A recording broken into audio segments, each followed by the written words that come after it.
leader du mouvement de la démocratie au Guinée. Et je sais, leader de plusieurs d'entre vous aussi, et l'inspiration pour tout ce que vous avez fait en Guinée, et malheureusement pour la persécution que vous avez souffert avant de partir de Guinée aussi.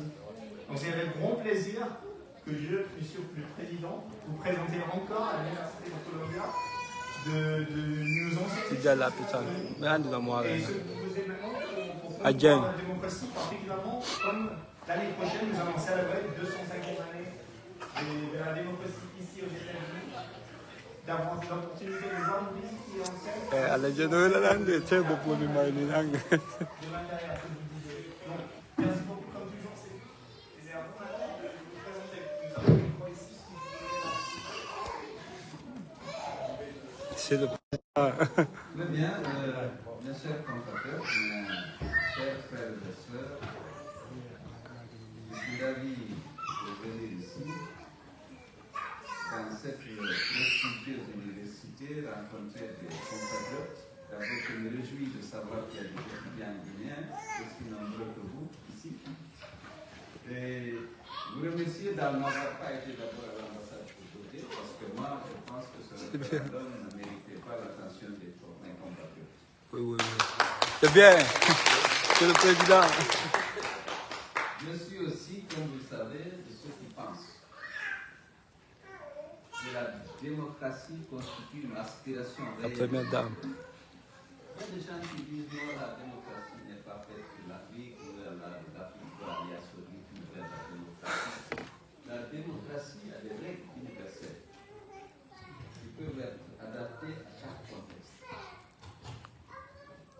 Le premier principe, c'est d'abord de permettre au peuple, aux populations de choisir au niveau de la commune, au niveau des régions, au niveau de l'Assemblée nationale, au niveau de l'exécutif, et de les sanctionner dans les urnes. Pour moi, c'est une forme civilisée d'accession au pouvoir et de perdre. Si vous ne répondez pas aux attentes de vos électeurs, eh bien, prenez un mandat, au terme de votre mandat, que ces gens puissent venir vous sanctionner dans les urnes.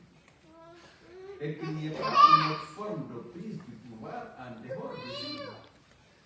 Je ne suis pas d'accord que lorsqu'on est armé, qu'on est recruté, armé et payé pour assurer la sécurité des citoyens, qu'on prenne le pouvoir et qu'on le confisque. Il faut laisser aux citoyens le droit et la liberté de choisir son dirigeant. Ce dirigeant a tous les niveaux. Mais j'ai appris à mes dépens qu'il n'y a pas de démocratie sans état de droit. Il faut qu'il y ait du recours. Lorsque les règles et les principes de la démocratie sont violés, il faut qu'il y ait du recours. Ce recours ne peut être que la justice. Lorsque les suffrages des Guinéens sont détournés, il faut que les candidats et les militants puissent avoir un recours qui peut les rétablir dans leur droit. J'ai appris à mes dépens que c'est impossible de promouvoir la démocratie sans mettre en place un état de droit avec une justice indépendante. Si la justice est au service des dirigeants, naturellement, elle défendra les dirigeants. Comment la démocratie recule malheureusement sur notre continent? Je pense qu'il y a des Africains, ce n'est pas en Guinée seulement. Aujourd'hui, dans la région de la CEDEAO, vous avez 4 régimes militaires. C'est vrai que la démocratie n'était pas parfaite.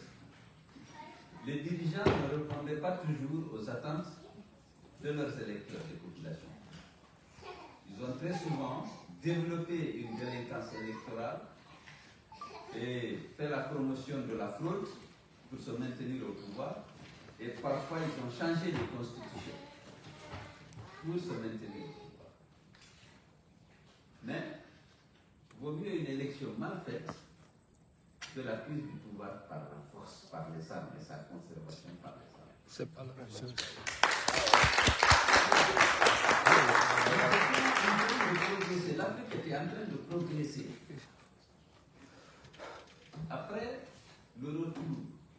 multipartisme dans nos constitutions dans les années 80, suite à la chute du mur de Berlin et surtout de la conférence de la Baule, où le président français François Mitterrand a dit qu'il allait lier l'aide au progrès accompli dans l'instauration de la démocratie et de l'état de droit.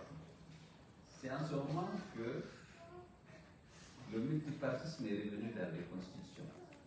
Sinon, quelques années après les indépendances, tout le monde a estimé, y compris nos partenaires, que la construction des jeunes nations était incompatible avec le multipartisme. Et donc on avait presque tous, en Afrique, notamment en Afrique francophone, adopté le parti unique. Comme nous étions en période de guerre froide, bon, les grandes puissances, dans le cadre l'Occident, dans le cadre de la lutte contre l'expansion du communisme, soutenait le parti unique qui était à droite, qui était plus libéral, et les autres soutenaient les partis uniques qui étaient à gauche, qui coopéraient avec l'Union soviétique. Notre histoire non guinéenne, avec le président Sékou Touré, vous savez que nous avions opté pour le socialisme scientifique, avec toutes les conséquences que vous connaissez. Alors, le multipartisme est devenu, il y a eu les conférences nationales, il y a eu les CENI, parce qu'on a dit que ce n'est plus au ministère de l'administration du territoire, ce n'est plus au gouvernement sortant d'organiser les élections, mais il fallait un organe de gestion consensuel et indépendant. On a mis en place des CENI. On dit maintenant c'est des CENI qui peuvent être techniques ou politiques. Lorsqu'elles sont politiques, il faut que la mouvance et l'opposition soient représentées au sein de cette CENI de manière équitable. Alors, tout ça, c'était des petits progrès, c'est des progrès réels. Mais les dictateurs avaient réussi à dévoyer cette démocratie-là, même lorsque les CENI étaient créés. Nous sommes d'accord. Et donc, on réussissait par la fraude, la délinquance électorale, et la fraude à se maintenir au pouvoir, à se faire élire. Parce qu'on fait tout pour prendre le contrôle de l'organe de gestion des élections, la CENI. Par la corruption, par l'intimidation, par le tribalisme, vous savez.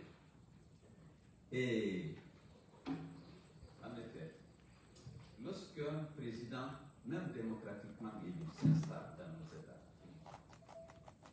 il prend le contrôle de l'administration civile et militaire. Généralement, il nomme des militants zélés de son parti ou de son ethnie à la tête des administrations civiles et militaires.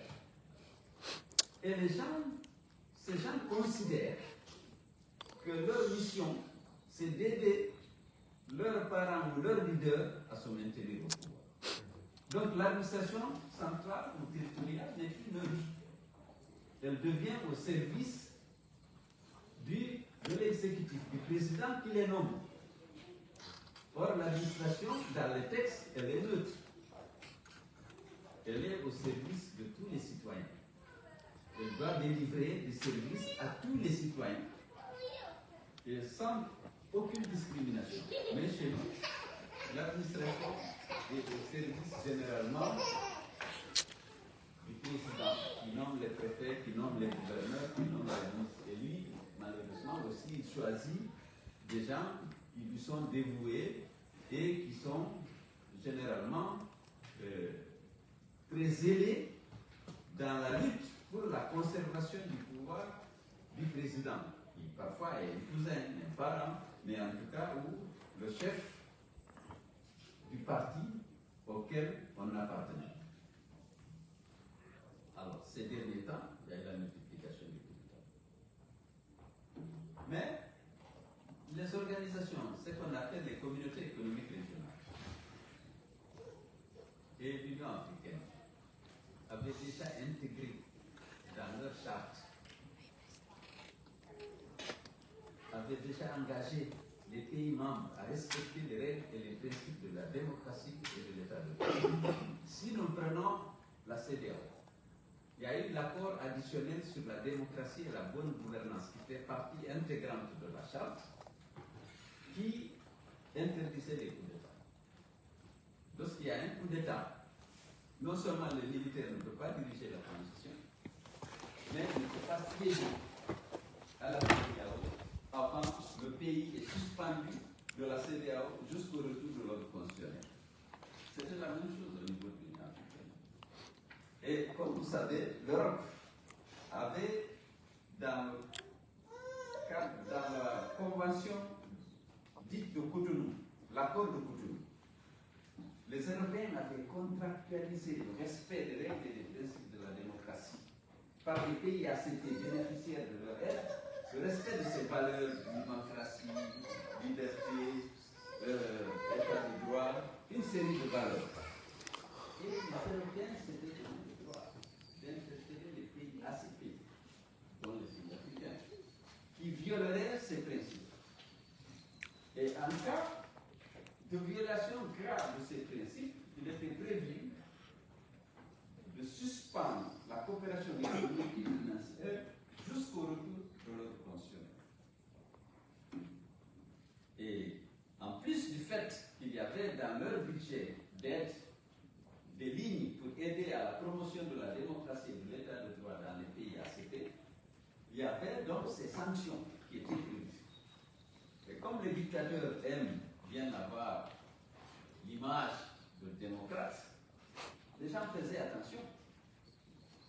On ne voulait pas être perçu, on ne voulait pas perdre la coopération économique et financière avec l'Union européenne, avec les pays membres et avec l'Union européenne lui-même, qui avait des instruments d'aide au développement comme le Fonds européen de développement, le FED, qui finançait notamment les infrastructures. Mais il y avait aussi la BRI, la Banque des capitaux à risque, il y avait beaucoup d'instruments d'aide. Si l'aide était suspendue, naturellement, vous ne pouvez pas accéder à ces sources de financement. Donc, les gens faisaient attention. Aussi. Alors, qu'est-ce qu'il y a eu? Il y a eu d'abord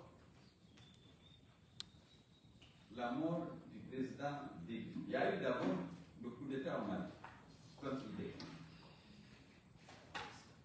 Le colonel Goïta, à l'époque, a pris le pouvoir.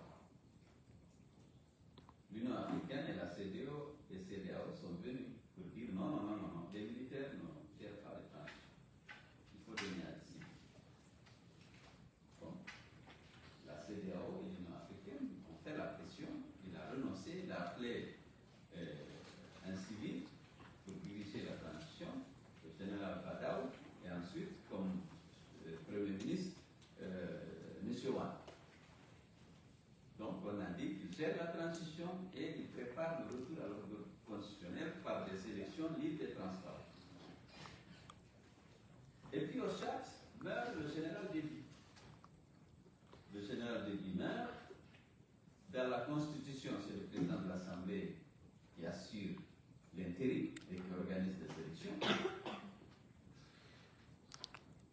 Alors, le Tchad était un allié important de la France, notamment dans les problèmes de sécurité. Il avait mobilisé beaucoup de troupes pour le Mali, contre le djihadisme et tout. Alors, son fils, qui était dans l'armée, veut prendre le pouvoir. Mais en tout cas, le président de l'Assemblée dit que lui, il ne veut pas le pouvoir. On aurait dû faire recours au vice-président. Mais Déby fils prend le pouvoir. Et aux obsèques de Déby père, il y avait le président Macron, il y avait le président Boari, il y avait pratiquement tous les chefs d'État africains qui ont vraiment pratiquement entériné la succession par Déby fils. Après ça, Goïta a dit alors pourquoi pas moi? Aussi, il a refait le deuxième coup d'État pour chasser Badaou et prendre le pouvoir. Donc maintenant, les militaires, contrairement aux règles de l'Union africaine et de la CEDEAO, les militaires peuvent gérer les transitions. Lui, il reprend le pouvoir. Quelques mois après, il y a le coup d'État en Guinée. la CEDEAO a pris acte de la reprise du pouvoir par Goïta. La CEDEAO, Lumbi a fait le coup d'État, et puis la CEDEAO dit bon, on vous donne 6 mois. Mais elle n'a pas dit il faut donner la transition au civil. C'était donc la deuxième dérogation. Parce que la première au niveau de la CEDEAO, c'est laisser Goïta faire le deuxième coup d'État pour reprendre le pouvoir qu'il avait donné à des civils sous l'injonction de la CEDEAO et de l'Union africaine. Cette fois-ci, la CEDEAO et l'Union africaine ne dit rien puisqu'elle n'a pu rien faire au Tchad. Donc finalement, Doumbouya Ali fait son coup d'État, on lui dit bon, il faut rendre le pouvoir aux civils dans 6 mois. Après, il y a le coup d'État au Burkina. On dit oui, allez, organisez le retour à l'ordre constitutionnel rapidement. Après, il y a le coup d'État au Niger. Le Niger était cité comme exemple de démocratie vertueuse en Afrique de l'Ouest. Puisque, malgré les pressions, y compris celle d'Alpha Condé, Youssoufou n'a pas voulu changer la constitution pour s'octroyer un 3e mandat. Donc il y a eu une alternance vraiment démocratique que le monde entier avait salué. Donc lorsque Bazoum a été déposé par l'armée, naturellement il y a eu forte émotion. On a dit non, il faut le rétablir dans ses fonctions. La CEDEAO a pris des décisions au sommet de Bissau de tout cet effort. Nous, on suivait ça de près et le président Bouhari s'était retiré parce qu'il avait fini son 2e mandat. Et Tinubu était président du Nigeria. Alors le Nigeria, Tinubu a pris une position forte. Il faut qu'on rétablisse le plus tôt possible la légalité en rétablissant le président Bazoum dans ses fonctions. On a dit s'il y a lieu par la force, les États africains ont mobilisé les armées, la Côte d'Ivoire, le Sénégal, le Bénin, plus le Nigeria. Vraiment, alors, parce que c'est le naufrage de la CEDEAO, c'est là. Alors finalement, le président Tinubu recule, il renonce complètement. Alors les gens disent que c'est sous la pression du nord du Nigeria qu'il avait fait élire. Parce que les Haoussa sont au Niger, ils sont au Nigeria. Les Haoussa du Nigeria ne voulaient pas l'usage de la force pour rétablir Bazoum. En tout cas, Tinubu a reculé. Tinubu a reculé, les Français étaient prêts à soutenir, naturellement, une action armée au Niger pour rétablir Bazoum dans ses fonctions, mais finalement, alors, ça ne marche pas. À partir de là, la CEDEAO a perdu toute autorité. Elle avait monté les enchères, elle avait promis de réinstaller le président Bazoum dans ses fonctions avec la force, et finalement, rien n'a été fait. Et les 3 jeunes, les 4 d'abord au début, il y a une solidarité parce qu'il ne s'agit pas d'une jeune. Maintenant, il y en a 4 dans la solution. Il y a le Mali, il y a la Guinée, il y a le Burkina, il y a le Niger. Il y a une solidarité de corps, je ne sais pas, en tout cas Guinée, avant que la Guinée se retire, on viendra sur ça peut-être, mais on n'a pas beaucoup de temps. Alors finalement, les 3 jeunes créent l'AS et décident de démissionner. Elles étaient suspendues de la CEDEAO, elles décident de démissionner de la CEDEAO. Je dis bon, nous on n'est plus membre de la CEDEAO, parce que la CEDEAO est manipulée par la France, il y a ça et ça, et on renforce la coopération avec la Russie. Donc, Wagner s'installe dans des pays, on chasse les diplomates et les militaires occidentaux, y compris les Américains du Niger, parce qu'on les avait aussi chassés par les Français seulement. Et puis maintenant, on renforce la coopération avec la Russie et on forme une confédération, l'AES. On considère que l'Occident, c'est l'ennemi et la Russie, c'est l'allié, c'est l'ami. Voilà, et puis en même temps, on critique cette coopération avec l'Occident et il y avait des politiques à la tête du client, parce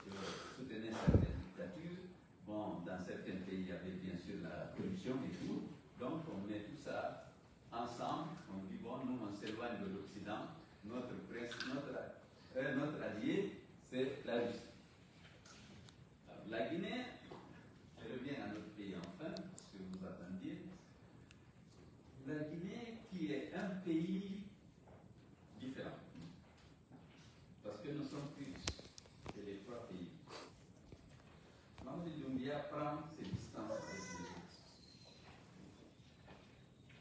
Et protège l'image de la France. Si la France était considérée un mauvais allié, on a humilié l'ancien colonisateur, on a chassé ses diplomates et ses soldats en Guinée. On dit, bon, la France est un bon partenaire. Bon, nous avons, les autres, c'est des pays sans littoral. La Guinée a un port sur l'Atlantique et la Guinée est un pays très petit. Vous savez, on parle souvent du fer, du Simandou. Il y a la bauxite, on a la meilleure bauxite au monde, inexploitée aussi, comme le fer. Alors, tout le monde a besoin de nos vies. Il y a l'or, il y a la bauxite et le fer, en particulier. Donc, on m'a dit, ménage ses relations avec les uns et les autres. Les Chinois, les Russes, les Américains, les Européens. Les Européens, les Français en particulier, en tout cas, au moins leur image est protégée. Ils ne sont pas insultés, ils sont considérés comme un partenaire. Et on a le sentiment qu'eux aussi, comme là au moins on est respecté, fermons les yeux sur les violations des droits de l'homme et sur la durée de la transition. On ne peut pas provoquer des histoires, nous avons été humiliés de l'autre côté. On a c'est un sentiment. Et je le dis aussi. Parce qu'on ne comprend pas, ils ont repris la coopération militaire. La France a repris la coopération militaire avec la Guinée, elle a renforcé la coopération militaire. Avec une junte, je vous ai parlé du passé récent. Lorsqu'il y a un coup d'État, on suspend la coopération jusqu'au rétablissement de l'ordre constitutionnel. Ça avait un double avantage. Le premier, ça décourage le coup d'État. Le troisième, ça permet d'accélérer le retour à l'ordre constitutionnel. Ça veut dire que ça accélère la transition. Maintenant, la Guinée, la junte guinéenne est traitée comme un pays, comme si elle était dirigée par un régime démocratiquement élu. Et parce que aussi tout le monde a besoin de ses lignes. Le Simandou qui traînait un peu, ils ont tout fait pour accélérer. Aujourd'hui, c'est à nous. Vous savez, c'est quoi? Ça fait 17 milliards de dollars d'investissement direct dans les infrastructures. 17 milliards de dollars en 3 ans. Là, les exportations de bauxite vont atteindre cette année 200 millions de tonnes, contre 20 millions en 2015. Et c'est la seule valeur ajoutée qui reste au pays. Parce qu'il n'y a pas de transformation. C'est les impôts, les redevances payées à l'État. Alors la junte, donc, est riche, puisque les ressources publiques sont gérées par elle. Vous voyez qu'ils distribuent les 4x4 sorties d'ici comme des galettes. Mais cet argent dont ils ont la responsabilité de la gestion, il y a 3 destinations. Première destination, c'est l'enrichissement personnel de l'État. Deuxième destination, c'est l'achat d'armes et d'équipements pour les forces de défense et de sécurité, pour qu'ils protègent le pouvoir. Parce qu'ils ont pris le contrôle d'un territoire qui n'est pas riche. Et les mines sont convoitées par le monde entier. L'industrie de l'aluminium ne peut plus fonctionner sans la bauxite. L'industrie du fer, c'est le meilleur fer au monde inexploité. Donc, ils ont réalisé cette nouvelle dimension du pouvoir qu'ils ont pris en 2021, dont ils n'avaient pas conscience au moment de la prise du pouvoir. Il y a beaucoup d'argent. On est courtisé par le monde entier, les Chinois, les Russes, les Américains, les Européens. Tout le monde peut avoir sa part. Alors, il faut ménager la junte. Aujourd'hui, vous êtes là. On parle plus du Mali, du Niger et du Burkina.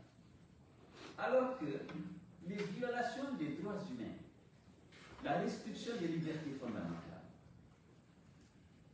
l'absence de toute perspective de démocratie, de respect des règles et des principes de démocratie et de l'État de droit, l'instrumentalisation de la justice, vous le savez, on en parle peu lorsque c'est la Guinée. C'est pourquoi vous devez aider à faire connaître la situation de la Guinée. Vous avez l'avantage d'avoir un homme comme ça qui connaît la situation de la Guinée, qui vous aide à justifier Aujourd'hui, si un militant de l'UFDG, tu es persécuté. Il y a la prison. Aujourd'hui, en l'heure actuelle, ils sont en train d'arrêter sur l'axe. Parce que les gens ne sont pas sortis. Or, la consigne, le mot d'ordre que moi j'ai lancé, c'est de rester chez vous. Donc, ça ne devrait pas donner lieu à un harcèlement, à des arrestations. Mais comme ils n'ont pas voté, et on sait que c'est l'UFDG qui va gâter comme ainsi l'image de Mamadi, parce qu'ils veulent montrer que c'est toute la Guinée qui lui donne le droit de violer son serment. Il a juré de respecter cette constitution qui comportait l'article 46. Il est l'auteur de la charte de la transition. Il jure devant la Cour suprême, vous avez suivi dans le vidéo, de respecter cette charte et de la faire respecter. Aujourd'hui, ayant pris le goût du pouvoir, l'immensité du pouvoir, la dimension économique du pouvoir qu'il a, il ne fait pas partie. Il est devenu le plus grand investisseur immobilier de Guinée. Il est grand, mais vous le savez. Oui, oui. Ils construisent, ils achètent en Guinée et dans les pays limitrophes avec cette manière. Ils achètent des consciences. Aujourd'hui, commerçants et industriels, journalistes et patrons de presse, imams et chefs religieux, acteurs politiques, leaders politiques et acteurs de la société civile. Tout le monde est à la suite. On décroche les cadres dans vos partis. Parce qu'on a de quoi donner. Alors, cette lutte, nous devons la mener ensemble. Inch'Allah. Le peuple de Guinée a besoin de la démocratie et de l'état de droit. Pour que les immenses potentialités qui sont dans la providence à côté de la Guinée soient exploitées dans l'intérêt pour la prospérité de tous. C'est possible s'il y a un bon leadership. Mais les gens qui font ça, ils vont acheter des maisons, ils vont acheter des quartiers, ils vont tous les habitants de côté rechercher les mois, je vais acheter ici, je vais être seul dans la zone. Ils offrent des prix, les gens sont surpris, ils disent je vends tout de suite. Alors que la population est dans la misère. Les jeunes, il n'y a pas d'emploi, il n'y a pas de perspective. Aujourd'hui, la Guinée devait attirer des, comment on appelle, des chercheurs, des gens qui cherchent du travail. Mais tous les jeunes sont partis, parce qu'il n'y a pas de perspective. Mais il y a la persécution, non seulement il y a la persécution, parce que vous voulez exercer vos droits et libertés de citoyen, mais également, il n'y a pas de perspective d'épanouissement s'il n'y a pas de travail. Et ils veulent confisquer ad vitam aeternam ce pouvoir politique en Guinée. Nous avons dit non. Il faut respecter là, sur le plan moral et politique, il faut respecter la parole. Parce que rien ne sert de venir prêter serment et que pour que moins de 2 ans après, venez de dire, vous constatez que ça c'est pas cohérent avec vos intérêts, vous décidez de renoncer, de commettre une parjure. Vous arrivez là au presse serment. En cas de parjure, que je connaisse la rigueur de la loi. Donc aujourd'hui, en Guinée, il y a parfois plus de violations des droits humains et de restrictions des libertés que même dans les pays de l'AS, mais on ne le dit pas. Mais c'est notre faute à tous. Il faut communiquer. Il faut envahir les réseaux sociaux. On a un avantage. Toutes les radios critiques ont été fermées. Il suffit d'aujourd'hui d'accorder une interview à un cadre de l'UFDG pour qu'on ferme votre site. Même vous êtes bilingue, vous parlez anglais, vous parlez français. Envoyez les réseaux sociaux pour que les gens connaissent ce qui se passe dans notre pays. Vous avez des problèmes à justifier que vous êtes persécuté, qu'il n'y a pas de perspective dans notre pays. Combien de vos camarades ont été tués? Vous avez fui. 67. La mort, l'absence de perspective. Mais le monde entier a l'heure de fermer les yeux. Mais n'acceptez pas que le monde ferme les yeux. Ouvrez-leur les yeux. Vous êtes jeunes, vous êtes dans les réseaux sociaux. Il faut que les gens comprennent qu'en Guinée, ça ne va pas. Ce n'est pas qu'au Mali, au Burkina et au Niger ou au Tchad que ça ne va pas. En Guinée, ça ne va pas. Le peuple croupit sous la misère. Les droits et libertés des citoyens ne sont pas respectés. Il n'y a pas de démocratie, il n'y a pas d'état de droit. Je pense qu'il y a un handicap. Que vous savez, aujourd'hui, je vous ai parlé de ce qui se passait il y a quelques années.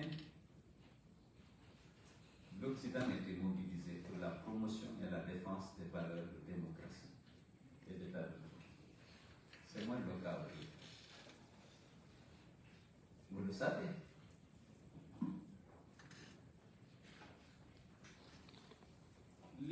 Nos partenaires bi- et multilatéraux, notamment les autres, sont moins portés à la défense des valeurs de démocratie, de droits humains, de liberté, que vers la défense des intérêts géostratégiques et des intérêts économiques nationaux. Vous le savez. C'est parfois assumé. Les gens vous disent le business d'abord. Ils savent, c'est pas, les gens ne cherchent pas à savoir si la qualité de si la gouvernance est conforme aux valeurs sens que nous partageons ou pas. Qu'est-ce que nous gagnons? Alors, ne les laissez pas sans il faut les secouer, dire voilà ce qui se passe dans notre pays. Il faut secouer l'Occident. Vous avez l'avantage d'être bilingue puisque vous étudiez ici, mais publiez dans les réseaux sociaux la vérité. Il ne faut pas attendre que Human Rights Watch écrit quelque chose ou qu'une autre, bon, je ne sais pas, une autre organisation de défense des droits de l'homme. Vous êtes là pour ça, vous êtes des jeunes, c'est votre avenir, c'est votre pays. Donc,